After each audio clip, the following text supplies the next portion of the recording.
आप सभी का स्वागत। प्रदीप जी, आज आप ही से शुरू करते हैं, बहुत दिनों बाद आए हैं आप। अमेठी में इस बार आपके हिसाब से कैसा मुकाबला होगा प्रदीप जी, राहुल वर्सेस स्मृति ईरानी? देखिए, अमेठी में अब इस बार 5 साल के बाद बात यह होगी कि जनता ने, अमेठी की जनता ने राहुल गांधी और स्मृति ईरानी दोनों की सांसदी देख ली और अब वो निर्णय करेंगे कि कौन उनकी उम्मीदों पर खरा उतरा है और उसके हिसाब से वो अपना निर्णय लेंगे। तो आज की डेट में तो बस इतना ही कह सकता हूं मैं। और चूंकि दोनों बड़े स्टालवर्ट हैं तो मुकाबला कांटे का होना तो स्वाभाविक है। बट आगे कौन निकलता है उस पर तय करेगा कि कौन कितने समय तक जनता के साथ खड़ा पाया गया और किसने जनता की उम्मीदों के अनुरूप वहां पर काम किया है। ये बड़े देखने वाली दिलचस्प बात होगी। ओके, अच्छा प्रदीप जी, आपके एक्सपीरियंस में, आपकी समझ में, ये जो हाई प्रोफाइल सीटें होती हैं, जैसे गांधी परिवार का ये गढ़ रही है और हिंदुस्तान में सबसे हाई प्रोफाइल सीटों में से एक अमेठी है, इसमें कोई शक नहीं है। इनमें जी। कौन कौन से फैक्टर चलते हैं? आप कह रहे हैं कि दोनों को देख लिया, राहुल को और स्मृति को, वहां की जनता ने, तो क्या जी सिर्फ उनके सांसदी का रिकॉर्ड होगा या और भी बहुत सारे फैक्टर प्ले में आ जाते हैं? नहीं, हमेशा किसी भी जीत या हार दोनों केस में बहुत सारे फैक्टर काम आते हैं। पार्टी, पार्टी का वर्चस्व, जातिगत समीकरण और सर्वे सर्वा जिसको बोलते हैं कि प्रधानमंत्री उम्मीदवार कौन है। फिर उसके बाद लोकल की बात करें तो लोकल के अंदर नेचुरली अभी तक जो उनके लोकल सांसद हैं, लोकल प्रतिनिधि जो हैं, उनका कार्यकाल और परफॉर्मेंस कैसा था। इन सब चीजों का समावेश करके और उसके साथ गठबंधन भी। अब पिछले बार भी देखिए, गठबंधन भले ही कांग्रेस ने नहीं किया था लेकिन बसपा सपा और आरएलडी के गठबंधन में उन्होंने ये रायबरेली और अमेठी की सीट जो है अपने उम्मीदवार खड़े नहीं किए थे, सपा बसपा या आरएलडी का किसी भी। तो कह सकते हैं कि संयुक्त उम्मीदवार थे राहुल गांधी, उसके बावजूद भी उनको हार का सामना करना पड़ा था। तो गठबंधन भी एक बहुत बड़ा फैक्टर होता है। अब इस बार जैसे अभी तक के हिसाब से तो क्लियर किया हुआ है मायावती जी ने कि हम कोई गठबंधन में नहीं जा रहे हैं इंडिया के।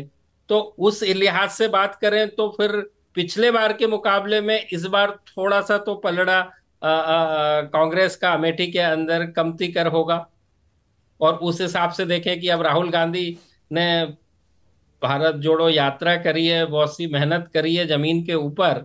तो अब ये समझ में आएगा कि जमीन पे मेहनत रंग ला रही है या पिछले कार्यकाल का उनका प्रदर्शन रंग लाएगा, या स्मृति ईरानी ने जो 5 साल व्यतीत किए यहाँ पर वो भारी पड़ेगा, या गठबंधन का मैटर भारी पड़ेगा। इतने सारे विषय होते हैं जिनके ऊपर अलग अलग तरीके से जनता अपना निर्णय लेती। ओके, अब अजय राय तो ये भी कह रहे हैं प्रियंका जहां से चाहे वहां से चुनाव लड़े, हम उनका समर्थन करेंगे। खबरें ये चल रही हैं प्रदीप जी कि सोनिया गांधी इस बार हो सकता है रायबरेली से चुनाव न लड़े, उनकी उम्र भी हो रही है, उनकी तबीयत भी बहुत अच्छी नहीं रहती है।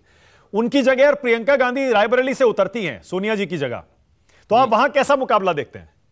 नहीं, देखिए, जब भी कोई नया आता है ना तो उसको हम लोग राजनीतिक भाषा में कहते हैं बंद मुट्ठी। तो उसको लोग उम्मीद की नजर से देखते हैं। जैसे कि पिछली बार स्मृति ईरानी जी एक बार हारी वहां से और फिर उसके बाद जनता ने उनके पक्ष में अपना निर्णय दिया।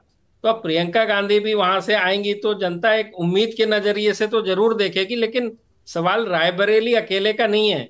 यदि प्रियंका गांधी जी इतने वर्षों से, भले पीछे से ही कह लीजिए कि राजनीति में है, लेकिन जब तक चुनाव नहीं लड़ेंगे, जब तक जिम्मेदारी नहीं लेंगे, उसके बिना तो जनता नहीं मानती। अब वो जमाने गए कि जो मुखौटा या चेहरा या लेगेसी या परिवारवाद काम करता था। अब तो आपको प्रदर्शन और परफॉर्मेंस करना पड़ेगा, जिसके लिए जनता ने आपको चुना है। जनता ने अब आपको उस लिए नहीं चुना कि आप किसी परिवार से आते हैं, ये निश्चित है, इसमें कहीं ठीक कोई है, अगर एक आपको लेस कांग्रेस को, अगर आपको कांग्रेस पार्टी को सलाह देनी होती प्रदीप जी कि प्रियंका गांधी के लिए कौन सी सीट सबसे अच्छी रहेगी, देखिए संजय राउत अभी 2-3 दिन पहले कह रहे थे, 4 दिन पहले वो बोले अगर वाराणसी से प्रियंका गांधी उतर गई तो नरेंद्र मोदी को हरा सकती हैं। नहीं, तो क्या वो देखिए, फैक्टर रहता है कि पीएम को चैलेंज करें और माहौल बनाएं यूपी में, क्योंकि यूपी में कांग्रेस की स्थिति सबको पता है, या फिर सेफ सीट रायबरेली? कांग्रेस की स्ट्रैटेजी क्या रहनी चाहिए?